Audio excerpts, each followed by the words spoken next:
What if your most extraordinary, loving, and wise self is not an aspiration, but who you really are?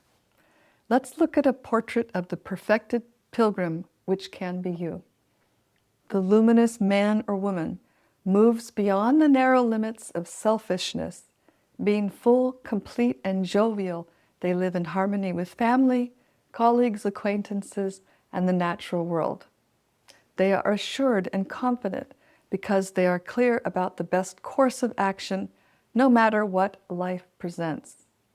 They're peaceful, motivated by spiritual ideals, love, beauty, truth, and knowing themselves to be an integral part of a much larger whole, are humble. The introspective pilgrim has realized the self, an immortal unit of brilliant consciousness, who, though finite, is of the same exceptional luminous nature as the Absolute.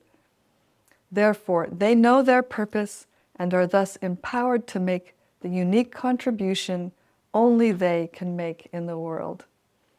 And because they remain in daily communication with their divine friend, they are secure, settled, and satisfied.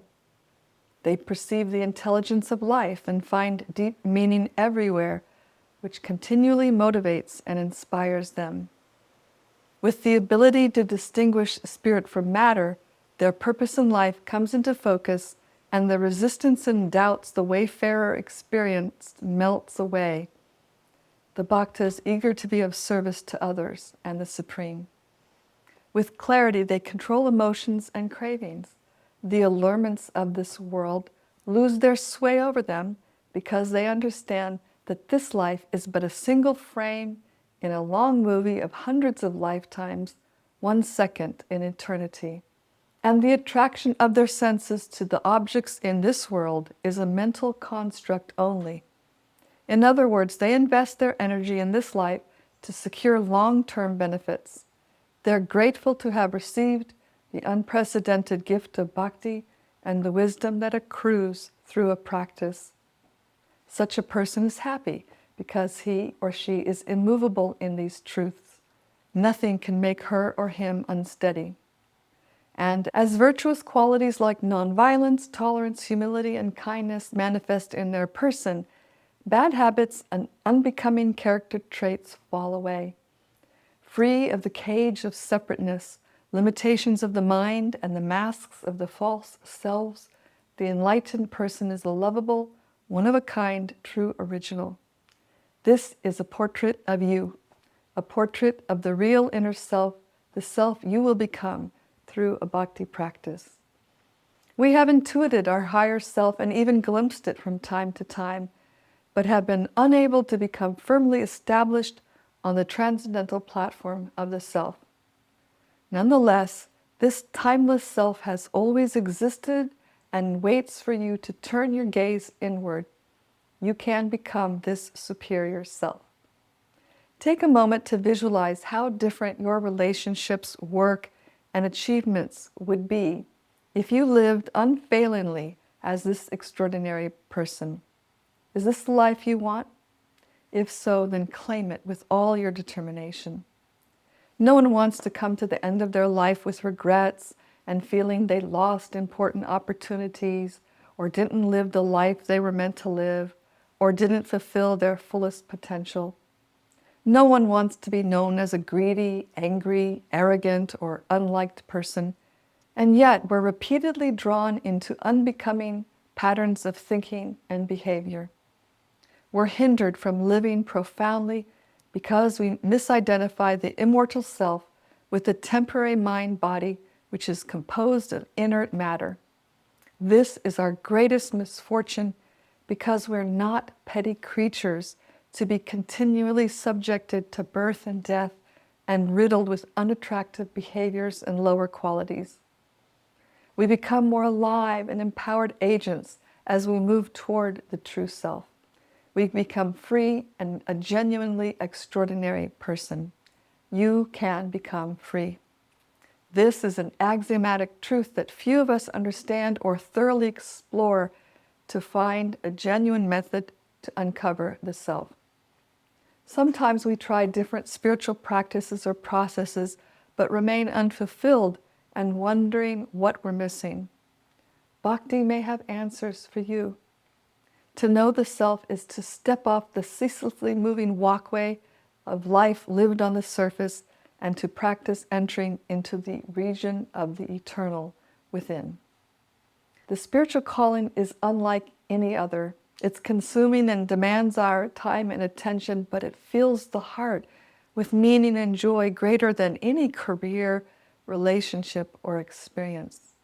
Even the heights of accomplishment and notoriety, such as possessing a powerful intellect, like an accomplished mathematician or scientist, being the perfect mother of beautiful, kind children, becoming the Olympic athlete who surpasses all records, or the artist whose masterpieces are held in esteem all over the world, all this is rendered insignificant in comparison with realization of the self and becoming permanently established in our true self.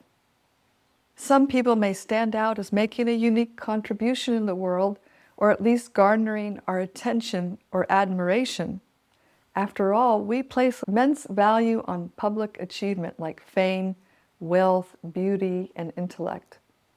But from the spiritual perspective, the true achievement is invisible. It's how deeply we've purified our heart and awakened love and become a member of the universal family, treating everyone equally with affection and compassion.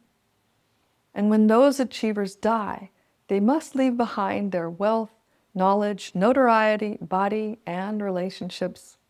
Before we begin the bhakti journey, we step back to orient ourselves, and as we do, we find that the ground underneath us shifts. We need to stand on a different foundation than the rough-hewn one to which we are accustomed. We need to inhabit a different mind and heart and support ourselves with the softness of humility, tolerance, forbearance, and being respectful.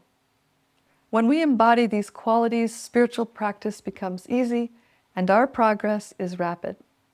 Luckily for us, these qualities develop automatically through a bhakti practice.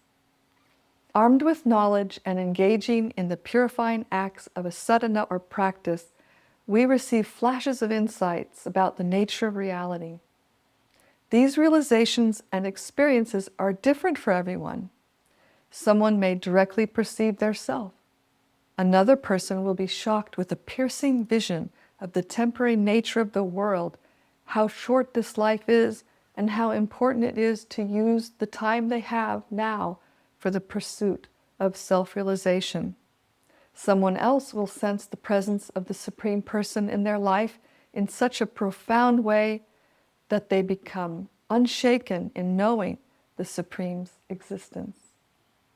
Another person will experience unconditional love and the safety of its shelter in a deep way. There are thousands of visions that may occur to strengthen us, and these insights come at different points in the journey. It's as if we're being shown the truth in dazzling short bursts, and the divine is saying, yes, you're coming in the right direction. We need these sorts of encouragement and faith-building experiences, and even momentary glimpses are striking enough to bolster our determination to continue with our practice, and they encourage us to let go and surrender.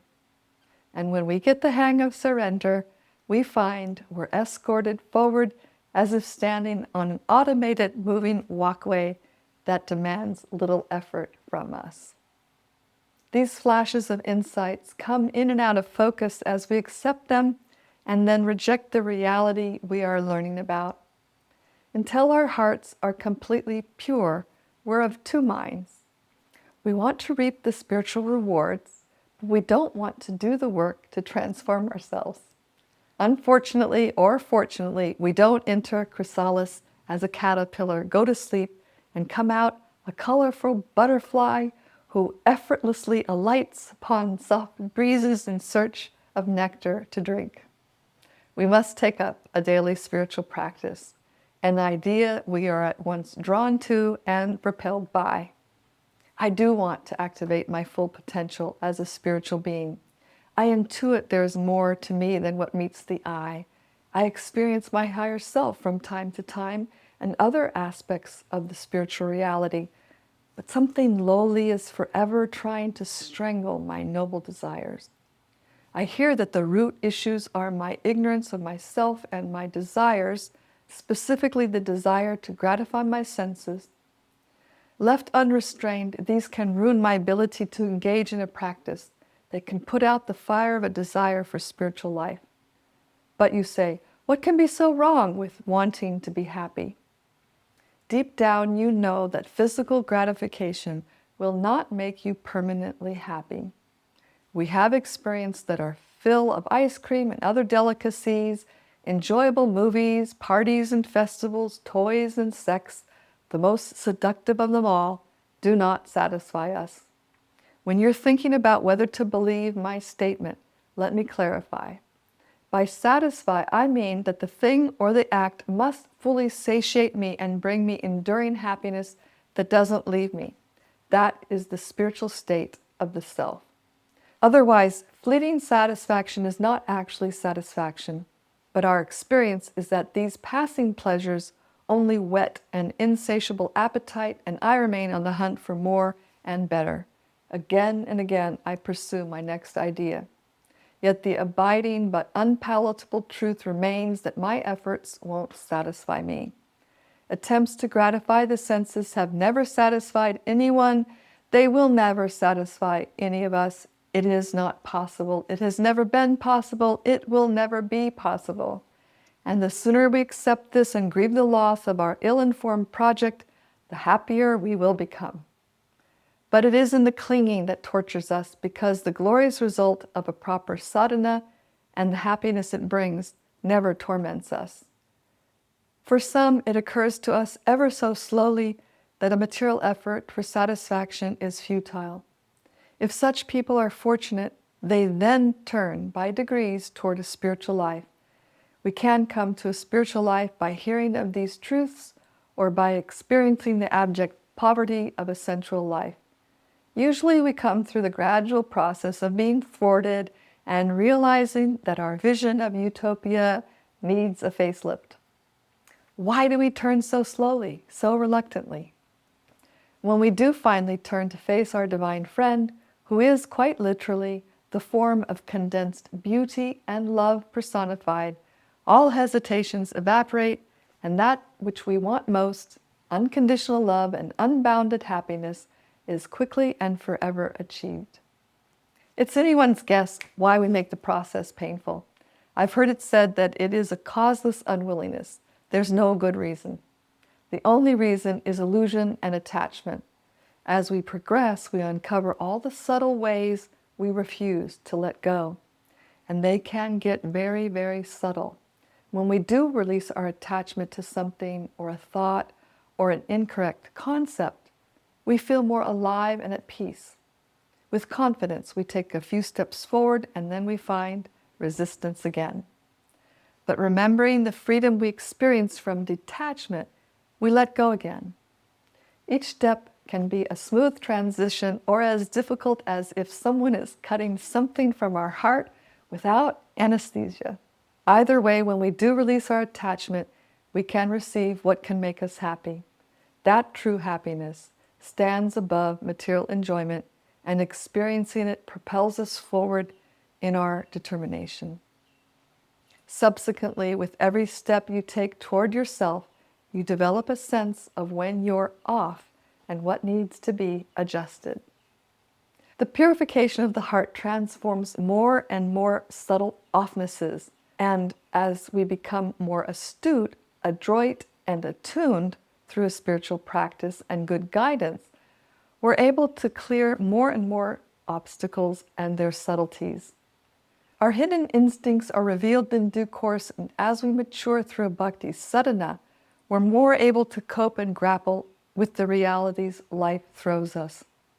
This process is called ego effacement and is the internal work we do along with the actual practices of bhakti. Now, the dissolution of the false self and the bhakti practices are the two tracks that transport our vehicle forward. The bhakti practices are easy and joyful, Ego effacement is where we find the challenges. Pilgrims who journey into the subversive territory of the false ego to efface it apprise us that we will encounter obstacles on our path, and there's no telling what our nemesis will be. We have many internal enemies lurking. Let's take an example. Maybe we perceive ourselves as an honest person. We hold honesty in high regard and expect honesty of others. We deeply dislike dishonesty in others and, factually, take quite a bit of pride in being upright ourselves. And we think we do a very good job of being honest. Then something occurs and we're faced with a choice about whether to stretch the truth a little so that we can secure a benefit for us or our family. In a breeze, we determine that it's not really being dishonest, and we may regularly be faced with such situations and have developed an internal sense that stretching the truth is all right. We're honest and we're good. Some time goes on and say we find mounting stress in the relationship with our partner. It's their fault, we know, and we're quick to assess their faults. A part of their problem is they're not being honest with themselves, we think. Then our partner shows us in a surprising development how we're not being honest, and our behavior is the underlying cause of the unrest in our relationship. A whole different story unfolds before our eyes and lays us bare as we try to catch our breath. Then, as the truth of this revelation unsettles us, we suddenly see how this particular issue is a habitual pattern of behavior in our other relationships. Then all the times we stretched the truth, it was many more than just the one time, come parading into our awareness, and our vision of ourselves is shockingly altered and our pride reduced. There are a million different scenarios that can manifest in life to show us we're not as we think we are, and those are opportunities of self-reflection that inspire change if we accept them. The constructs of our false ego need to be identified and dismantled, and a sadhana will bring them all to the fore for us to examine. It's part of the function of a practice. Though in some cases people think the practice is not working for them, this isn't the fact. If we're lucky, if we're really engaged in a practice and sincere, all the obstacles, false values, desires, incorrect thinking will show up. It's a gift to see, though it's uncomfortable and not always fun. It's in seeing that we can purge what is holding us back. It's a joke among ego effacers that your enemies often show up unexpectedly and catch you by surprise. In therapeutic circles, we speak of shadow work, facing the parts of ourselves we'd rather ignore. Bhakti takes this further. It doesn't just ask us to face the shadow, but to lovingly dissolve the false ego and replace it with the serving ego through service and remembrance of the divine. Some issues will be easy to dispense with, others will require some attention and determination, and a few will demand battle from you. It's when you face your most formidable enemy that it's likely you'll think, this can't be my problem, not that one. It'll be the one that will take all your strength and mercy from bhakti and bhaktas to wrestle down. These 2 or 3 enemies are so ugly and frightful that at first you'll try to convince yourself it's utterly impossible that that problem is yours, and yet it is. Tests will come, and this is an important reason for keeping sangha, or the company of other practitioners, active and strong, open and honest. A normal characteristic of engaging in a practice is to have our determination tested and strengthened, our motivations and character purified, and to confirm our commitment and resolve. Engaging in a sadhana is a process, a gradual process of clearing the unnecessary and replacing it with reality. It requires our conscious participation in petitioning the external material energy to release us and the internal spiritual energy to accept us. We need to move from the one to the other, and this requires grace because we cannot travel the distance on our own, You won't know it, but the daily practices that you have carried on, sometimes with joy, sometimes by rote, oftentimes half-heartedly, will rescue you now. You doubted the utility and efficacy of your sadhana, but the strength you've garnered by determinedly carrying on has fortified you in ways you may not know or understand. Now you'll be guided through dense dimensions that you didn't even know existed in you. You must walk through the thickness in darkness, slowing through smelly slosh under feet with pail in hand, bucketing out heaps of refuse. And you will clean your heart. You will make it through to a bright lightness. You will know that you are permanently transformed and that you have been engulfed by divine grace, though in no small measure, because you kept placing yourself every day in the shelter and purifying effects of a genuine spiritual practice, especially chanting the holy names of your beloved. By taking on this challenge, you become superhuman and will be ushered into the extraordinary world of the mystics and the saints. You are capable of this. Every human being is meant to aspire for this. Bhakti teaches us that no one is disqualified. The door is open to anyone. All that's required is sincerity and the desire to love. Bhakti saint Thakur Bhaktivinoda wrote that we will engage in a bhakti sadhana, hearing and chanting Krishna's name, about his form and qualities, with single-minded devotion, meditate on him and worship him, while at the same time working at cleansing our hearts of contaminants. In this way, the creeper of devotion will quickly bear fruit. These are required, our effort and Bhakti's spiritual force and mercy. With a mind free of the cloud of unknowing that currently parades as knowledge, we become enlightened and wise. Seeing with the inner eyes of the self enables us to perceive that which has been concealed right in front of us. This vision and wisdom will give perfect knowing, and this perfect knowing gives you perfect happiness. A primary goal in bhakti is to purify and expand our hearts so we can accommodate and reciprocate the unparalleled love of the Supreme. Therefore, simultaneously with the development of vision and wisdom, our hearts become soft and all good qualities manifest in us. In this way, bhakti harmonizes our head with our hearts through purification and realization to make us whole, capable, loving, and lovable. The journey of bhakti is one of inner revelation. As we walk the path, our ego falls away and the true self shines through. Thank you for joining me today at Exploring Bhakti. If this episode resonated with you, I invite you to share your reflections or questions in the comments below. Until next time, Swastiastu Vishvasya, may there be good fortune throughout the universe and for you